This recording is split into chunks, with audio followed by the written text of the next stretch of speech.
नस के डीजे वाला छौड़ा छले पी के गई फ्लाइट फोड़ी देतो या डलाइट सहरसा वाला छौड़ा छले पी के गई फ्लाइट फोड़ी देतो या डलाइट मधेपुरा वाला छौड़ा छले पी के गई फ्लाइट फोड़ी देतो या डलाइट दरभंगा वाला छौड़ा छले पी के गई फ्लाइट फोड़ी देतो या डलाइट। अच्छा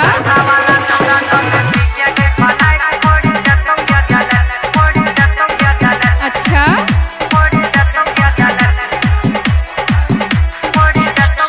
म्यूजिक बाय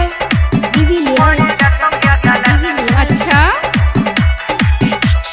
जते तोहर रेट छौ देबोगे दुगुना खोइले के तू अपना देखाबे ने नमुना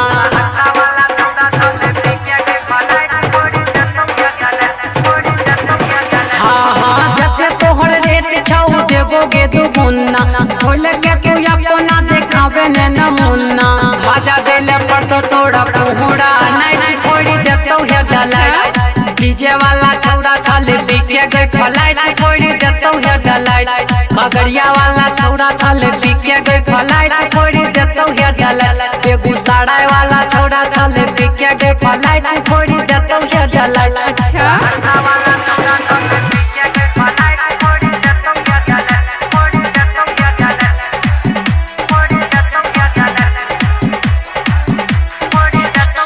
म्यूजिक बाय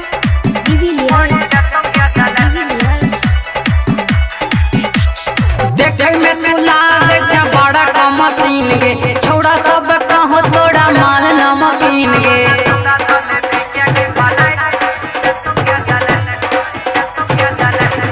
हाँ हाँ देखे में तू लागे छ बड़ा का मशीन गे छौड़ा सब कहो तोड़ा माल नमकीन गे ऊपर देवड़ा मन छलो पी के गई फ्लाइट फोड़ी देतो या डलाइट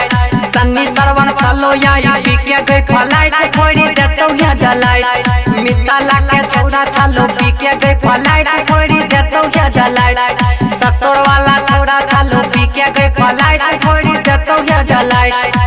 जामा रिकॉर्डिंग स्टूडियो संत कबीर चौक सत्तौर।